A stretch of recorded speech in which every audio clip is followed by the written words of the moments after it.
Season 2 bonus episode, Writing Journeys and Other Things, with guest author Abigail O'Bryan. Abigail O'Bryan holds a creative writing degree and is a graduate of the NYU Publishing Institute. She is passionate about people finding their voice and has spent the past several years helping writers hone their craft through workshops, written resources, and social media. Her own writing, much like her life, is filled with curses, adventures, and happily ever afters. When not writing, you can find her playing D&D with her friends, or plying them with experimental baked goods, trying to do entirely too much in her garden, and hanging out with her husband and 2 children in their century-old house in the shadow of the Wasatch Range. Iron Rose is her debut novel. Hey, we are super excited to have Abigail with us today, and we're super excited to be in person and to talk about writing and the great things that happen on our writing journeys. So welcome. Thanks for being here. Thanks so much for having me. Yeah, again, we're super excited you're in person with us. Not everyone takes us up on that offer. But we are going to talk about your writing journey, how you got published, all that. But before we do, we're going to offer you a plug for your book that's coming out in August. Yes. So I have a dark YA reimagining of Beauty and the Beast that is coming out August 6th, and pre-orders open July 15th.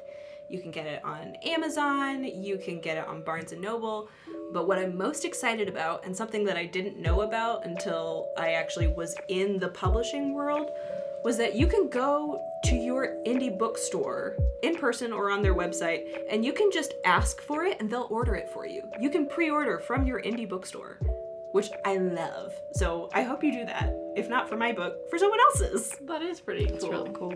Yeah, there's a lot of great indie bookstores, especially in Utah, that I'm sure would love to have your book. So for clarification, define an indie bookstore. An indie bookstore is an independent bookstore, so it means that it's not a massive chain. So basically, not Barnes & Noble, not Target, Yeah. They have books, that kind of thing. Okay, cool. And kind of just segueing into that, you are with an indie publisher, and that is something that people mistake all the time. Do you want to kind of talk about that and clarify what that is for people as well, and how you're not necessarily indie author, indie publisher? Yeah. Okay, so this is kind of like a... Sorry, jumping ahead. Yeah. Well, no. I was going to say, it's sort of like the Wild West of publishing terms, because there's so much transition that the industry is going through that not everyone is on the same page yet about what things mean. And so an independent press or an independent publishing house is just anyone who is not Big 5. Mm-hmm. But they are, quote, like traditional publishing. Yes, yeah. So, I, for instance, am being published through a small press, an indie press, Quill and Flame, and that counts as traditional publishing, which means that I am not an independent author. Mm-hmm. And usually, like, if we're being like the most technical about our terms, an indie author means that they are self-published. Mm-hmm. So no one invested in their book to get it out there, except for maybe like a crowdfunding Kickstarter kind of thing. But as far as indie author stuff goes, like in real time, like on social media and with people, I would call myself an indie author, because what people really mean when they say like, oh, I want indie book recommendations, what they really mean is I want something that I'm probably not going to find on the Barnes & Noble shelf because it didn't come from Big 5 and their imprints. And so in that way, sort of like in a more colloquial way, that makes sense. Like in my hashtags, I usually include indie author, because when people are looking for indie authors, they're looking for people and books like me and mine. Even though technically I am not self-published. Yeah, that makes sense. Makes sense. Kind of question going off of that. We're kind of starting at the end of your writing journey, not the beginning. Sorry. No, this is great. Work it backwards. Yeah, exactly. We'll go backwards. It's fine. So with that, How does publishing with an indie press, you kind of touched on it a little bit, differ from like the big five as far as like editors go, editing, all that? Yeah. And marketing, because that's another huge thing, right? Yeah. I would say with editing, there's actually maybe not that much of a difference. Like when after I had submitted to Quill and Flame and they had like requested the full manuscript, then they sent back a revise and resubmit. I did that, and then I worked with an editor to get everything uptight about that, and then from there it went through a couple different like copy editors, proof, all of that kind of stuff, and that was through the publisher. Okay. So I wasn't part of picking those people out. I didn't have to pay for them. That just happened. That's nice. Yeah. So that's editing, I feel like, is pretty on par. Yeah. The marketing. People told me when I was getting into this that they were like, oh, with a small press, you'll like just be prepared. You're going to have to do a lot of marketing. And I was like, okay, naively. I was like, I think I know what that means.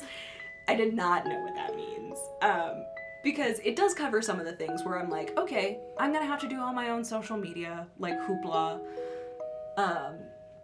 What I didn't know it meant is when I got this email, I think I like slightly passed out. I got an email from my publisher that was like, hey, in the next like week, I just need your back cover copy from you. What? Exactly. I was like, oh no. You mean that thing that like people look at the cover, it's pretty, then they turn it over. Yeah. And what they read there determines whether or not they go home with that book. And you want me, a full novel-length writer, to write this hooky paragraph that's like gonna be like juicy and people will want it. And you want me to do that. I was horrified. That's fair. So I was never expecting that. I was very surprised by that. But I will say, my piece of advice for really anyone who's going into this industry at all is to like make your magic paragraph. So this goes from like pitching, querying, and it's gonna go all the way through the rest of your book's life. That makes sense. Because what ended up happening was I kept shifting, like trying things out as I emailed people about it, you know, like pitching it, like, would you please endorse my book? Yeah. Things like that. I also had to ask for endorsements personally. Oh, okay. Which that's was interesting. That was a challenge, and also it worked out really well. Well, that's good. Yeah. But so this magic paragraph, basically I kept it kept evolving, but I was using this core material that I had created and was honing through every single step. And I mean like all of back-end stuff, so pitching to book boxes and submitting to trade reviews, and then my back cover copy, and then it just like it keeps moving on in the way that I'm talking about it. Like whenever I was reaching out to bookstagrammers to be like, hey, do you want to be part of my cover reveal? Like I still have to pitch what my book is. And turns out if you're DMing someone and you're not already friends, there's a word limit. And you can't fit a whole blurb in that. And so I took my magic paragraph and I pared it down to like the most punchy lines, and like I would pitch it and be like, if you're interested, basically message me back, and then I'll be able to send you my whole blurb. So that was probably when people say there's going to be a lot of marketing, it's back end too. It's not just. So it's not even just like, here, buy my book. It's writing the blurb. It's finding the book boxes and all that and getting your endorsements. How did you even start with that? Because I wouldn't even know where to like begin. Like, oh, how do I? Yeah. Shamelessly, I think. Yeah, that's fair. I felt, oh my gosh, there was so much. Audacious is the word that I kept like feeling, where I was like, oh my gosh, like how dare I have the audacity to, but what I ended up doing was, for every stage was a lot of research, but like comp books, I would look on Amazon and start with like a comp book that I knew. And then, it's like they've got their algorithm of like, these people, like people who buy this also buy these. And like started trailing through some of these things, finding authors who had books that I felt like would share audiences with mine. Sense. And then going from there, if I hadn't read something of theirs, I tried to, but also it got to such a volume of like, all parts of this is a numbers game of like, you just have to get it out to a bunch of people. Yeah. Mm-hmm. And so when I didn't have time to read an entire book, what I would do is I would find the best match, and then I would go through their blurb, and then I would go through people's reviews, and especially like keywords about themes, things that they really liked about the characters. And if there was stuff that matched mine, when I reached out to them, I would say like, hey, like I would like you specifically to endorse my book. I think you will like it because like this title of yours, mine has themes of X, Y, and Z, and it has a character like this. And so you'd reach out to authors, just authors, right? Well, actually, I would usually try to find their agent. Oh, that's fair. Yeah. So, in the most, basically try to be as professional as possible. Yeah. And one thing that, even though I did have to like do that myself, being able to say in my information, it's like I'm represented by this person and I am being published by this publishing house. It gave me a lot of like credibility, basically. Yeah, that makes sense. As opposed to just like a random person. Hey, blurb my book. Yeah. Okay. Yeah, but it was awesome. And like I highly recommend doing that work, especially for your debut, because I feel like once you're like established, it doesn't matter. Like Trisha Levenseller told me that she was like, they're just like, endorsements are just icing on the cake. And I was thinking like, well, for you, your name just sells the book. Exactly. But for me, when no one knows who I am, so like I ended up with Marissa Meyer endorsing Iron Rose, which I'm super excited about. That's awesome. But being able to like approach people and say, this is what she said about my book, it gives some of the credibility that like I just can't have yet, no matter how good my book is. It's true, just because no one knows. Yeah, exactly. Wow, that's endorsements. That's a lot to take in. It is. But like I can understand why saying like that part of the journey is like helpful, because it's I don't know, it becomes a little more personal to you instead of you handing that off to somebody else. It becomes like your book, your journey, your absolutely thing. There's so much, in anything, it's like where you have responsibility, you usually have freedom too. Yeah. And so, it's like double-edged sword, but also it means that like I've had so much control over what happens with my book, and I've never been stuck with like I can't do anything and someone on like my team who's supposed to be representing my book isn't pulling their weight. They're not doing as much as I hoped. Like that's not the case. Yeah, because it's on me. I'm like I can go as hard or not as I want. Yeah. That's kind of nice. Yeah. Yeah. So just because it's hard work doesn't mean that like indie publishing is, like indie publishing houses aren't worth it. So did you like initially approach publishing looking for an indie press, or did you want to try to go for like the big five originally?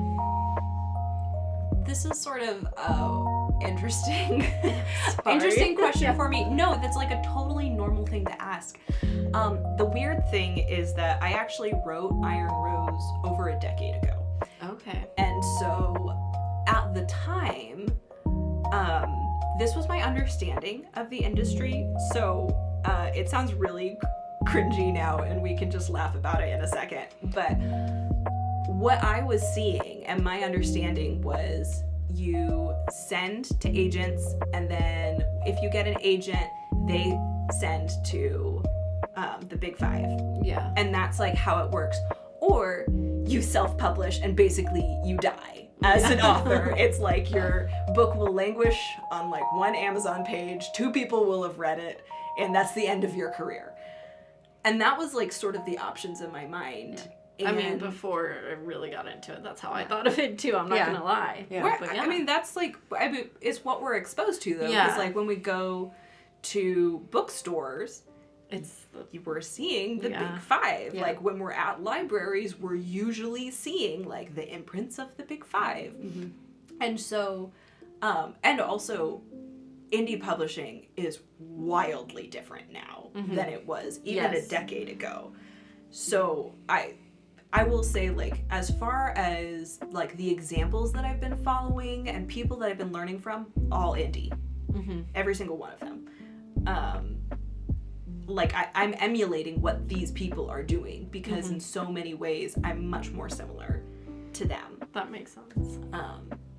I think I would have submitted to small presses had I known about them because I think that like they're really emerging from people's desires for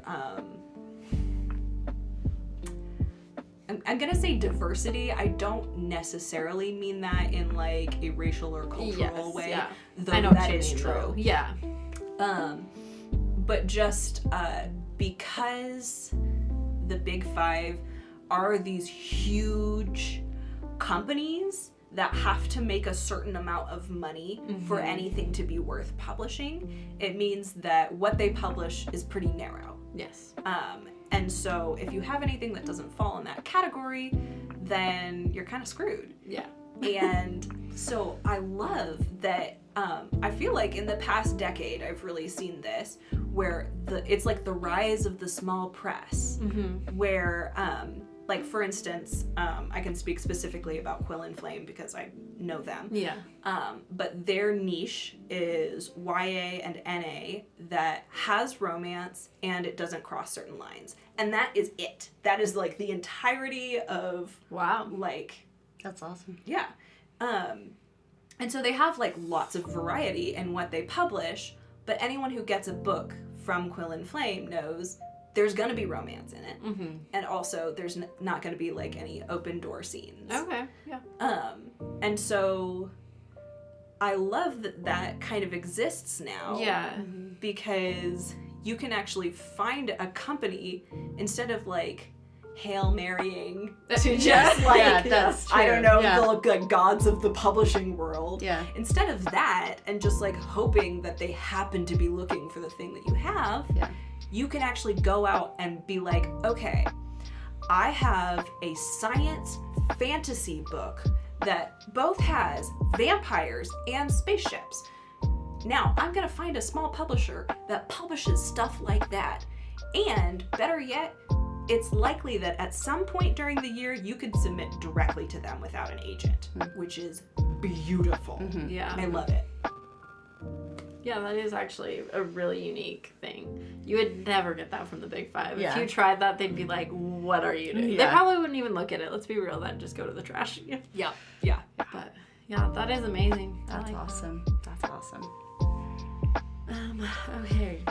Going back to some of the questions that we also sent you. So you said you wrote Iron Rose a decade ago? Yeah. So some of these, I don't know if you'll really remember, but like what did you do regarding like editing before you submitted it to the publishing How house? did that process work?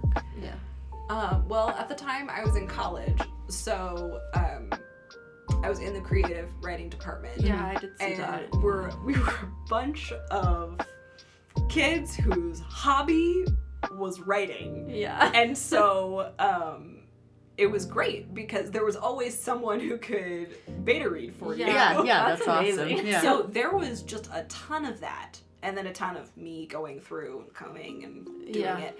But I never hired anyone. I think it'll be interesting to see, now that I'm writing another book, in a totally different life stage. Like when I first got the publishing deal, I was chatting with one of my best friends in this area, and she was like, "Oh, that's great. I didn't know that you wrote." Yeah. I mean, Yeah. because it was like, that was such a like past part of me. Yeah. Yeah. That like was very important, but it wasn't relevant for me to bring into our friendship because we were friends because our kids are the same age. Yeah. And we were in the same life stage, and she's a wonderful person. Yeah. So yeah. Yeah. It'll be interesting to see what the editing process is this time around, because I don't have a bunch of college students bumming around with a lot of extra time who just want to swap manuscripts and beta read for each other. Yeah.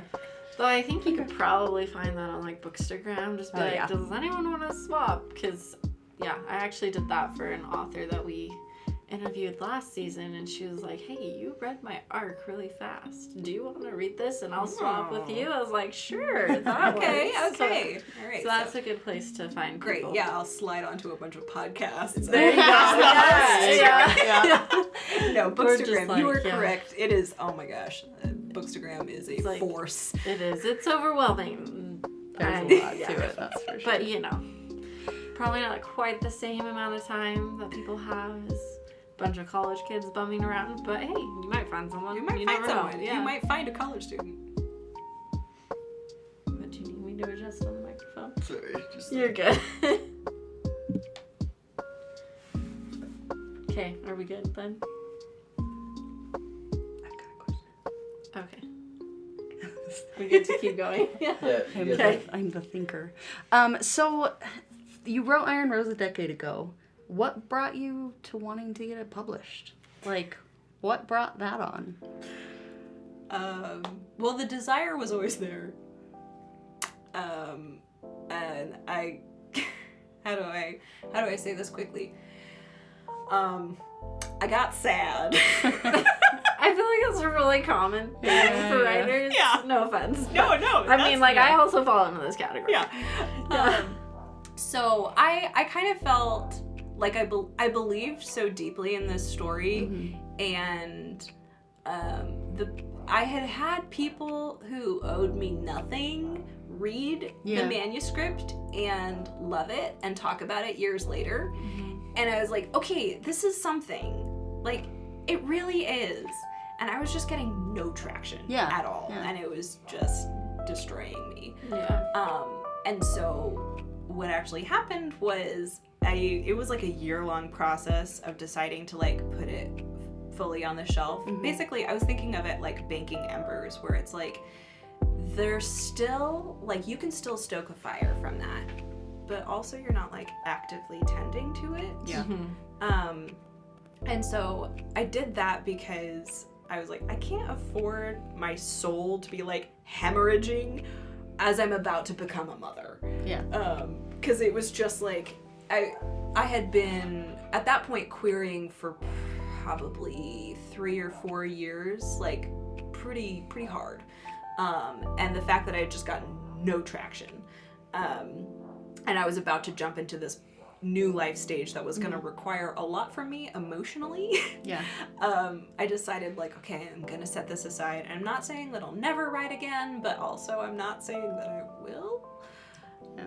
And then about 1.5 years ago, I got a divine phone call where a friend of mine who I had met, she cruised through Scotland while I happened to be studying abroad. I had made a little writing group, and she like popped in for like 2 sessions and then pieced out of the country, as she does. Oh, wow. And we had kept in touch a little bit after that, but like that's the kind of friends we were. It's like we did some writing blog stuff together. Yeah. But she had read my book and loved it, and always was like trying to push me to like do pitch wars, like whatever, like get it out there. Yeah. She called me and she was like, hey, so, and I thought that she was like stuck at the airport, because I was like, we're not, I mean, she's a great person, but we're not phone call friends. Yeah. Yeah. So I'm like legitimately like picked up the phone thinking that I was about to hop into the car and like run to the SLC airport. And she was like, so I pitched Iron Rose to a publisher, and they love the concept and they would like the manuscript. Are you okay with me sending it? And this is like out of the blue. I mean, truly nothing. And I was like, oh my gosh, wait, hold on. As like my whole world calibrates, I just like laid on the floor and was like, yes, you can do that, please do that. Oh my gosh, please do this. Oh my gosh, that is so cool. And like the publisher hadn't existed when I was querying. Like they just straight up didn't exist. I didn't miss them. And that's like what I was saying. Like I love about like the rise of these small presses is they were like, hey, this is exactly the kind of thing that we want to publish. And I'm like, thank you. I've been waiting so long to hear that. That is so cool. Like, That really is. Tribute to answer phone calls from people you haven't talked to in a long time. Oh man. But yeah, like, I guess never, I don't know. Never underestimate, like, the effect that people can have on your writing and letting people see your stuff. Yeah. Because if she had never read it, then... She wouldn't have pitched it. Yeah. Exactly. So I don't know, it's wild, and also like turns out that like your dreams might not show up at the time that you're thinking, but it doesn't mean that they won't happen. That's a good thing to keep in mind. And it's hard. It is, it is. It's hard, especially in the moment as you're like hemorrhaging because this thing that you love is not happening how you want it to.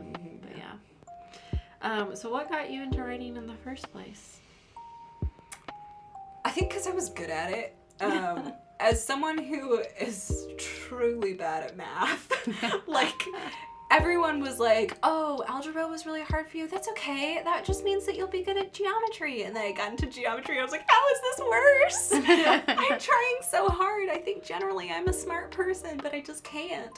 And so I also read a ton. And so it was just sort of like a natural segue of like, oh, it's kind of nice to like do something and like not feel like I suck at it. And then I loved Beauty and the Beast.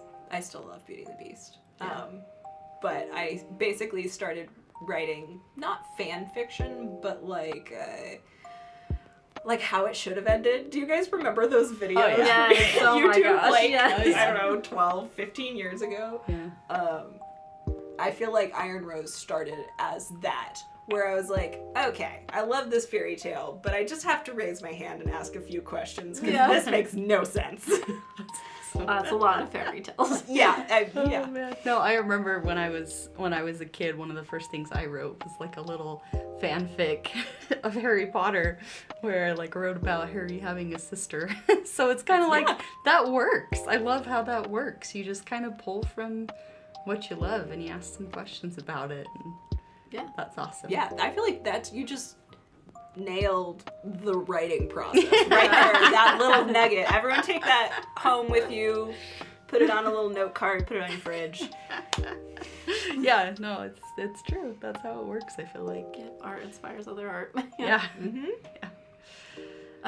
So narrowing it down to one key thing about your journey that got you to where you are today, what would it be? You kind of already touched on a few things, but there's like one thing you want to leave with our listeners. I don't know, this isn't very applicable. I was gonna say it's like my husband. I feel that. Oh my That's gosh. fair. So my husband is actually also a writer. Oh, that's really cool. It's like, it's both amazing and challenging because he is not published yet. And so I'm going through all of these processes, and also like I'm basically having problems that he'd love to have.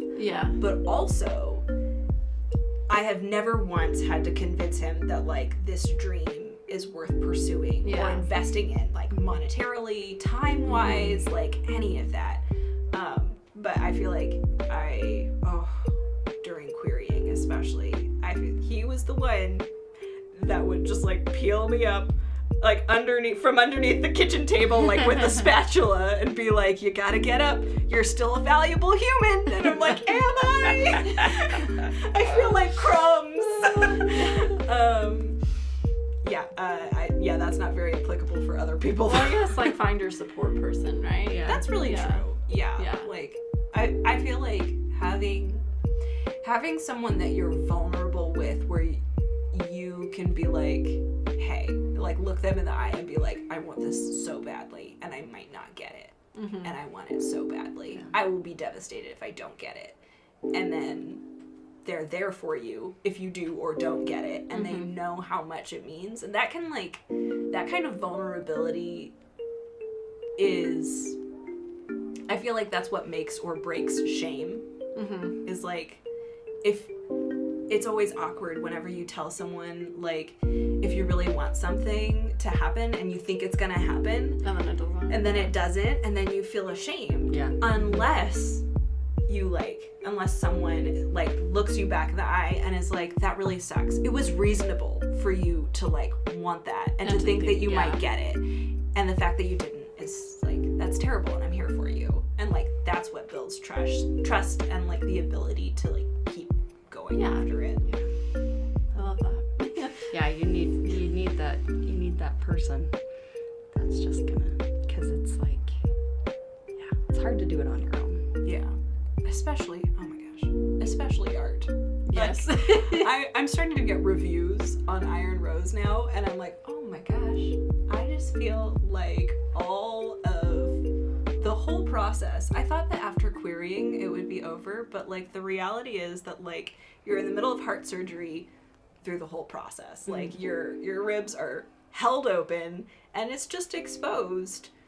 And you have to figure out how to like continue to be authentic and yourself, and to let things in, but also not define you. Yeah. It's hard. Lots of emotional work. Yeah, it's like you gotta hold strong to what you've done and what you feel like is good about it, and not listen to all of the other opinions that are not your opinions. It's like hard to differentiate those.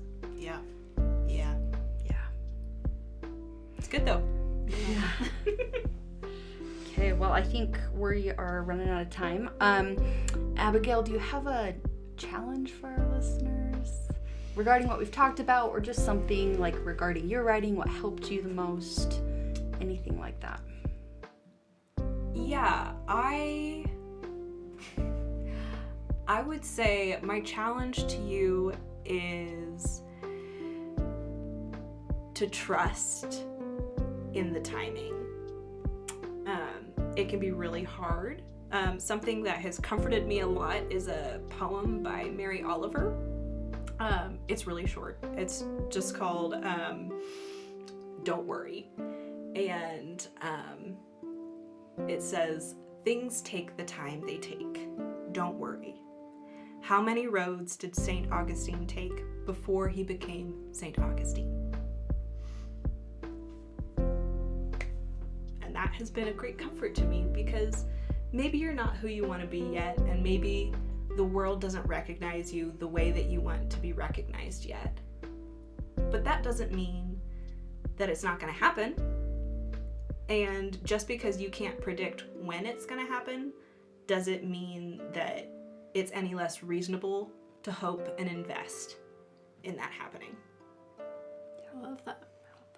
Well, thank you. It was Thanks really for nice getting to having chat with me. you. Yeah.